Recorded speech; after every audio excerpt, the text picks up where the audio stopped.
All right, my people, and welcome back again onto this level, onto this channel. My brother, my sister, many things don't happen. You see, this woman, with they call Dupe Onitiri, this woman don't hear am. No be small something. I know say by now she go dey ask say who send them message. Yes, so no be say we be say we dey talk, we like it waiting they happen for inside the Obodo Nigeria. No be say we like am, and no be say we dey talk, we know they support Yoruba nations. No. You should get us right. When we talk of Yoruba nation, we dey talk about Chief Sunday Igboho, but when we talk about the Democratic Republic of Yoruba, they talk about Dupe Onitiri. Okay, where people say make we dey call am Dupe Onidoti. However, whichever, anyway, is a way. Okay, on to this level, according to waiting we dey talk about this woman, whether they call it Dupe Onidoti. So, hey, this woman, she don't enter another gbege. In fact, she don't enter big gbege onto this level.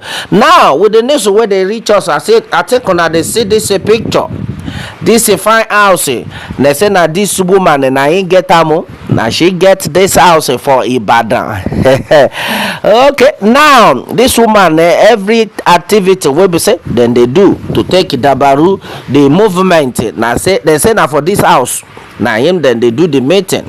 Now there therefore they see all those ammunitions where be say then see Ibon, then see Ado, then see Akara, you know, all those kind thing where be say all those Nigerian soldiers they supposed to they use.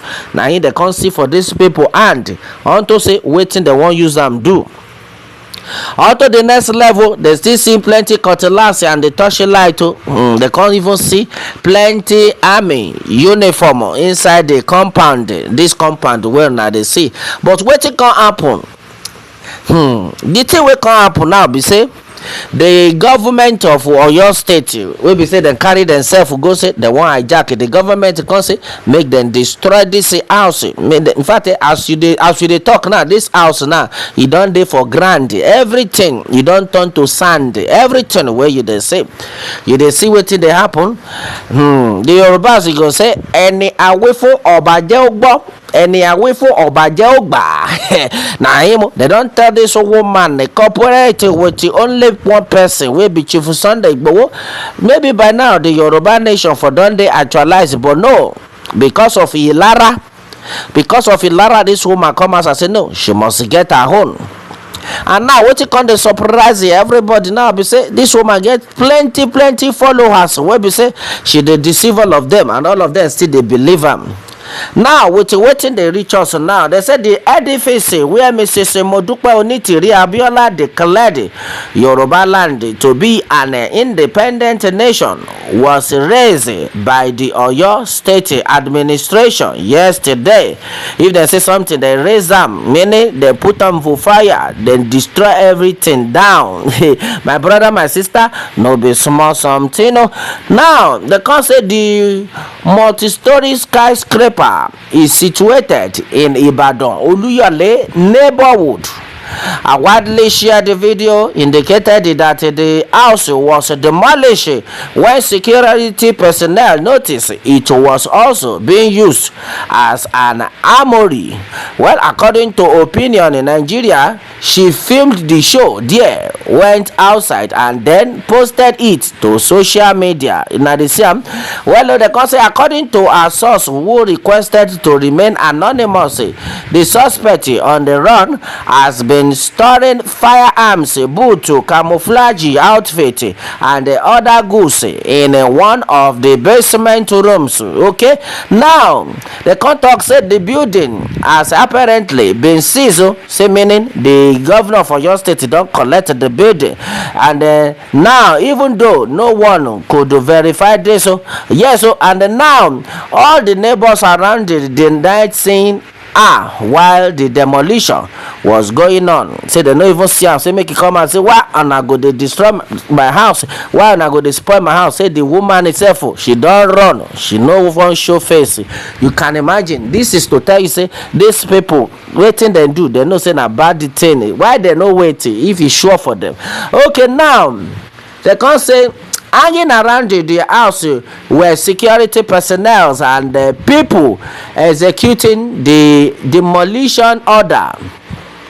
All personal belongings were thrown all over the floor in the room where the show was supposedly to happen.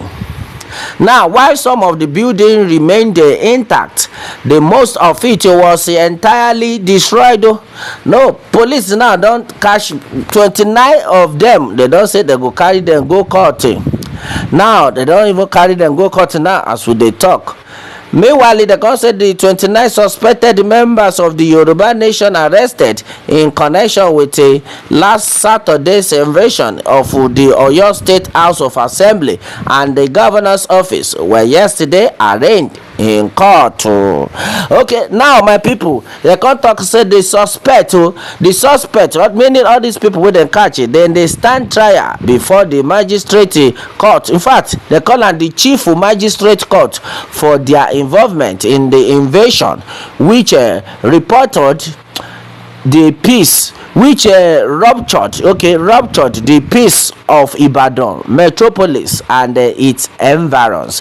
Okay, now they don't come outside, can't let us know. Say all these people with waiting, they don't do so. No be small gbege, na im go happen to them. No be small problem, na im they don't put to themselves, because this thing wey dem do if maybe na egbere na him go even be at last, or make them buy them onto this, because this thing no be better thing at all. Now they don't destroy the house of this woman, they don't scatter am. Now she no get home again. Okay, now so everybody come dey talk say anywhere where she dey, she must come outside. Yes, because the Yoruba nation wey the Chief Sunday Igboho dey talk, no be say him no want to comot for the bad the country himself, he want to comot make the Yoruba nation start. But the thing dey be say na brain and patience na him dey take dey do this kind thing. No be say make you come go conclude to cover your face, cover everywhere, come enter, come dey pursue governor. Say alele osiso, who does that for where, which obodo? Now so my brother, my sister, everybody need to dey wise unto this level. And then as it be so, everybody don dey blame the woman. Say the woman na God go punish am. In fact, many people don dey shout say this woman opolo awon woman yi o ti daughter.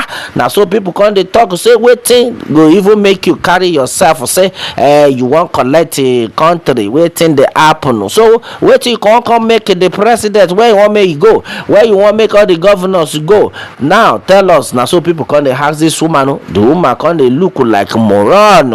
Okay, my brother, my sister, now so it can't be unto this one. Oh my goodness, this woman don't suffer for this thing wey he do. He gonna lose many things.